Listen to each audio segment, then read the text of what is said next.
আসসালামু আলাইকুম সবাইকে। সবাই কেমন আছেন? আশা করি সবাই ভালো আছেন। আলহামদুলিল্লাহ আমরাও ভালো আছি। ফারিস্তা মমস ওয়ার্ল্ড থেকে আপনাদের সবাইকে স্বাগতম। আবারও হাজির হলাম নতুন আরেকটি ভ্লগ নিয়ে আপনাদের মাঝে। আশা করি ভ্লগটি ভালো লাগবে। আর ভালো লাগলে লাইক, কমেন্ট, সাবস্ক্রাইব করে পাশেই থাকবেন। শুক্রবার মানেই আমাদের কাছে স্পেশাল একটা দিন। আর এই শুক্রবারে আমরা অনেকেই চেষ্টা করি ভালো কিছু আয়োজন করার, আর সেই চেষ্টাই কিন্তু আমি করেছি। আর এটা যেহেতু নতুন বছরের প্রথম শুক্রবার, তাই একটু বেশি আয়োজন, একদম সকাল থেকে সন্ধ্যা পর্যন্ত। আর আজকে যেহেতু আমার বাসায় একটু মেহমানের আয়োজনও আছে। আমার ভাসুরের বড় মেয়ে আর তার হাজবেন্ড আসবে, সেই সাথে ছোট বোনের হাজবেন্ডও আসবে। তো এর জন্য সামান্য আয়োজন। আর এই সামান্য আয়োজন করতে করতে আমার একদম অবস্থা খারাপ হয়ে গেছে। সকালে ঘুম থেকে উঠে বোয়া ভর্তার আয়োজন, হরেক রকমের ভর্তা আর খুদের বোয়া। আজকে ভর্তার আয়োজনে ছিল আলু ভর্তা, বেগুন ভর্তা, সিম ভর্তা, টাকি মাছের ভর্তা, ধনিয়া পাতা ভর্তা, সেই সাথে কালো জিরা ভর্তা। একদম সকাল সকাল ঘুম থেকে উঠে গেছি। আর আমার কেন জানি মেহমান আসবে শুনলে রাতে আর ঘুম হয় না। অনেকবার ঘুমের ঘোরেই ঘুম ভেঙে যায়। কেন জানি বারবার মনে হয় এই বুঝি অনেক লেট হয়ে গেল আমার উঠতে। আসলে ফারিস্তা ইদানিং এত বেশি বিরক্ত করছে, রাত 2টা, 2:30, 3টা বাজে ঘুম আসে। এর জন্য আমার ঘুমটাও পরিপূর্ণ হয় না। তাই মাঝে মাঝেই কিন্তু আমার উঠতে অনেক বেশি লেট হয়ে যায়। তো আজকেও কিন্তু আমি ভাবছিলাম যে ঘুমটা ঠিক মতো ভাঙবে কিনা। আমি কিন্তু অ্যালার্মও দিয়ে রেখেছিলাম, তারপরেও মনের ভেতরে কেমন জানি একটা ভয় কাজ করে। মেহমান আসবে শুনলে আমি সব সময় ঘুমাতে পারি না, কেন জানি কাজে প্রচন্ড পরিমাণ প্যারা দেয়, ঘুমটাই ঠিক মতো হয় না। যাই হোক, সকাল সকাল ঘুম থেকে উঠে গেছি। আর উঠে দেখি মাত্র 6টা কি 6:30টার মতো বাজে। তারপর ফ্রেশ হয়ে চলে গিয়েছিলাম ছাদে। আর এত সুন্দর ওয়েদার ছিল, একদম কুয়াশা, যেন মনে হচ্ছিল বৃষ্টি পড়ছিল। কুয়াশাগুলো একদম বৃষ্টির মতো করে পড়ছিল, অনেক বেশি শীত পড়েছিল শুক্রবার। তো আজকে আমি ভয়েস ওভার করছি। আজকে তো অলরেডি 2 দিন হয়ে গেছে, আজকে রবিবার। তবে আজকে কিন্তু একদম রোদ উঠে গেছে, খুব সুন্দর ওয়েদার ছিল। বাট শুক্রবারের দিন হাড় কাঁপানো শীত ছিল।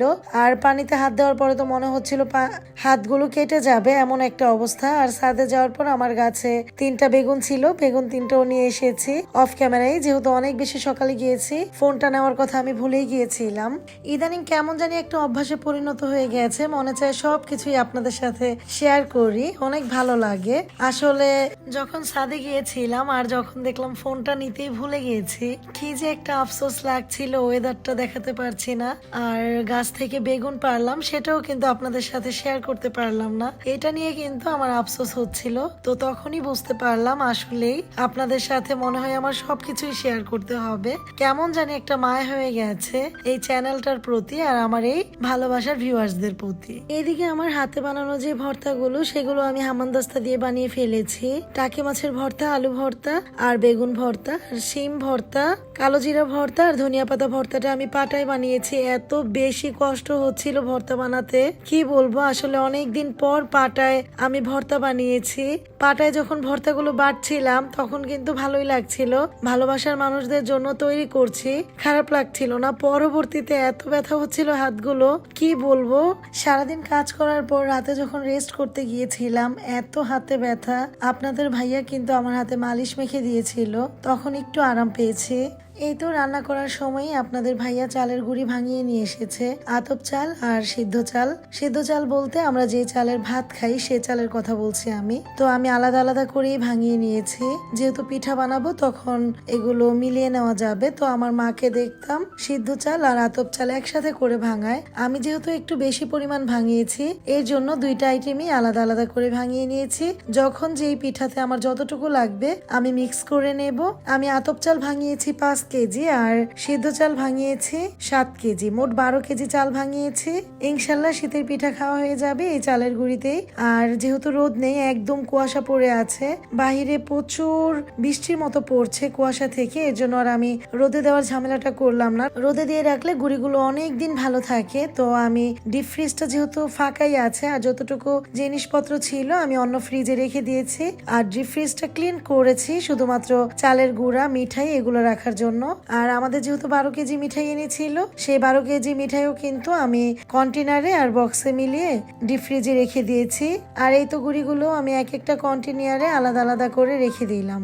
যাই হোক, এভাবে ডিপ ফ্রিজে রাখলে অনেক দিন পর্যন্ত চালের গুঁড়ি ভালো থাকে। যখন ইচ্ছা তখনই কিন্তু পিঠা বানানো যায়। আর সকালে যে বোয়া ভর্তাটা বানিয়েছিলাম, বোয়াটা এত ঝরঝরে হয়েছিল আর ভর্তাগুলো এত বেশি মজা হয়েছিল। আমার যে ভাতিজি মানে ফারিস্তার বড় চাচাতো বোন, ও কিন্তু খেয়ে বলছিল একদম তৃপ্তি করে খাচ্ছে। আমার ছোট বোনের হাজবেন্ডও কিন্তু ভীষণ প্রশংসা করেছে। সত্যি এই যে প্রশংসা, এই যে তৃপ্তি করে খাওয়া, আর আমি কাউকে তৃপ্তি করে খাওয়াতে পেরেছি, এটা ভাবতেই তো আমার অনেক বেশি খুশি লাগছে। সব সময় চেষ্টা করি কাছের মানুষদের সাথে সম্পর্ক যেন ভালো থাকে, আত্মীয়তাটা যেন বজায় থাকে, আর যে আপন মানুষগুলো আমি যাকে ভালোবাসি, আমাকে যারা ভালোবাসে, তাদের সাথে আমার সম্পর্কটা যেন সারা জীবন এভাবেই ভালো থাকে। আর আমার ভাতিজি কিন্তু শুধুমাত্র একবার মুখে বলেছিল, কাকি আপনার হাতের বোয়া ভর্তা কিন্তু ভীষণ মজা। আর এই যে ব্লগে দেখি মাঝে মাঝে বোয়া ভর্তা দেখে কিন্তু ভীষণ লোভনীয় লাগে। আর আমি কিন্তু এটা শুনেই একদম চিন্তা করে ফেলেছি একদিন বোয়া ভর্তা বানিয়ে ভাতিজিকে খবর দেব। তো যেহেতু ভাতিজির হাজবেন্ডও এখানেই ছিল, তো ফারিস্তার বাবাকে বললাম, আর ফারিস্তার বাবা কিন্তু ফোন দিয়ে ওদের আসতে বললো, আর ওরা এসেছেও। তবে আমাকে প্রচন্ড বকাঝকা করেছে, যেহেতু ফারিস্তা ছোট, আমার নাকি অনেক বেশি কষ্ট হয়ে যাবে। আর যেহেতু ফারিস্তার পাপাও ছিল, বলছিল এত মানুষের আয়োজনটা করার দরকার ছিল কি, পরবর্তীতে কোনো এক সময় খেলেই তো হতো। তবে আমি তো নাসর বান্দা, আমার যেহেতু মনে হয়েছে ভাতিজি জামাই যেহেতু এখানে আছে, তাদের একসাথে আমি একটু খাওয়াই। আর আমি সত্যি ওদেরকে ভীষণ ভালোবাসি, ওরা আমার বাসায় আসলে আমি ভীষণ খুশি হব। আর আমার এই খুশির চিন্তা করেই কিন্তু ওরা এসেছে। সকালে নাস্তা করে গরুগুলো ডিপ ফ্রিজে রেখে চলে এসেছি রান্নাঘরে। আপনাদের ভাইয়া 2 কেজি গরুর মাংস এনেছে, একদম তরতাজা। সকালেই গরুটা জবাই দিয়েছিল আমাদের শ্রীনগর সনবাড়ি, আর সেখান থেকে কচি ষাঁড়ের মাংস। এত বেশি সফট ছিল মাংসটা, দেখেও কিন্তু খুব সুন্দর লাগছিল, একদম টকটকা লাল কালার। আর আমি সেই গরুর মাংসগুলোকে ভালো করে ধুয়ে সব ধরনের মশলা দিয়ে মাখিয়ে নিয়েছি, সাথে কাঁচা জিরা বাটা দিয়েছি, সেই সাথে বাদাম বাটাও দিয়েছি, আর সব ধরনের মশলা দিয়েছি। তবে সব ধরনের মশলাই একদম অল্প অল্প দিয়েছি। আমার মা বলতো কুরবানির মাংস যখন রান্না করতো অল্প অল্প মশলা দিত, তবে অনেক ধরনের মশলাই দিত, পরিমাণে কম। মা তখন বলতো তরতাজা মাংসে যত কম মশলা দেবে খেতে কিন্তু তত বেশি মজা লাগবে, অতিরিক্ত মশলা দিলে কোনো তরকারি মজা লাগে না। তবে তরতাজা মাছ মাংস এগুলোতে একদম হালকা মশলা দিলেই খেতে কিন্তু ভীষণ মজা লাগে। আর পেঁয়াজের পরিমাণটা একটু বেশি দিত, পেঁয়াজ বেশি দিলে ঝোলটা একটু ঘন হয়, এতে করে খেতে কিন্তু মজা লাগে। আর যে কোনো তরকারি কিন্তু দেখতেও খুব সুন্দর লাগে, একদম মাখো মাখো হয়ে থাকে। আর সেই টিপস গুলো কিন্তু আমিও ফলো করি, আমিও কিন্তু মাংসের মধ্যে মশলা একটু কম কমই দিয়েছি, তবে পেঁয়াজের পরিমাণটা বেশি দিয়েছি।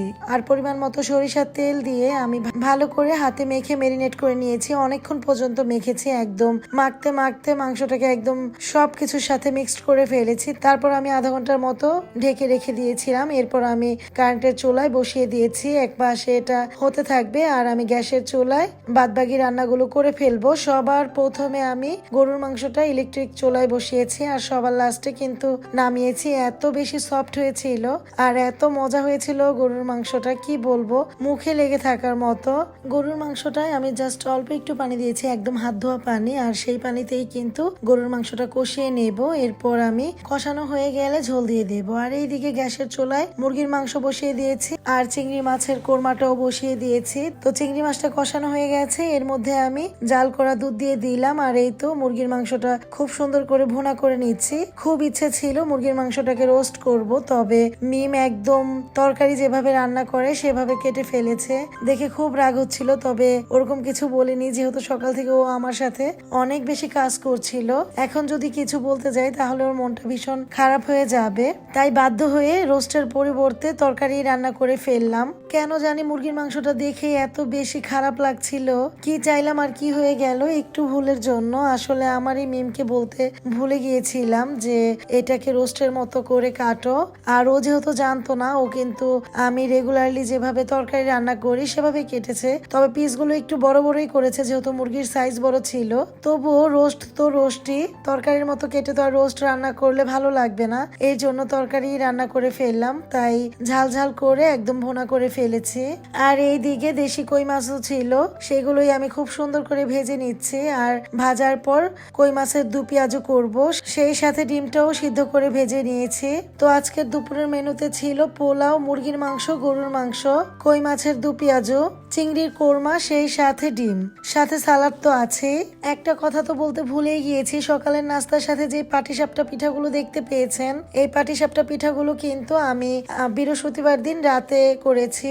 অনেক রাতে এই পিঠাগুলো বানিয়েছি, তাই আর ইচ্ছে হচ্ছিল না ক্যামেরা সেট করতে। এমনিতেই তো অনেক বেশি দেরি হয়ে গেছে, ক্যামেরাটা সেট করতে গেলে দেখা যায় আরো বেশি টাইম লাগে। এর জন্য অফ ক্যামেরায় আমি পিঠাগুলো বানিয়ে ফেলেছি। তো সবাই কিন্তু সকালে এসে খাওয়া দাওয়া করেছে, আর পিঠাগুলো কিন্তু খুব সুন্দর হয়েছিল, খেতেও ভীষণ মজা হয়েছিল। অল্প পরিমাণেই বানিয়েছিলাম, আর যেগুলো ছিল ওগুলোই আপনাদের সাথে একটু দেখিয়ে দিলাম। আসলে সুন্দর হয়েছে তো ভাবলাম একটু শেয়ার করি। আর মেহমানদের জন্য কি আপ্যায়ন করলাম সবকিছুর সাথে, এটা বাদ যাবে কেন, এটাও যেহেতু মেহমানদের জন্য।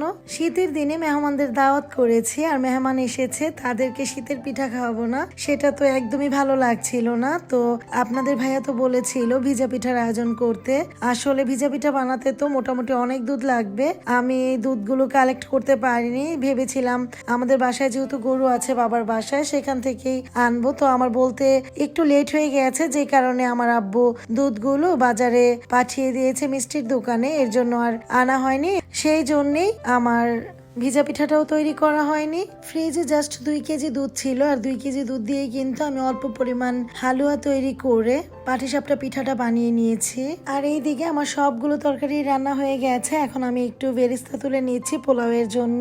আর আজকের বেরেস্তাটা একদম পারফেক্ট হয়েছে, ঠিকঠাক ভাজতে পেরেছি।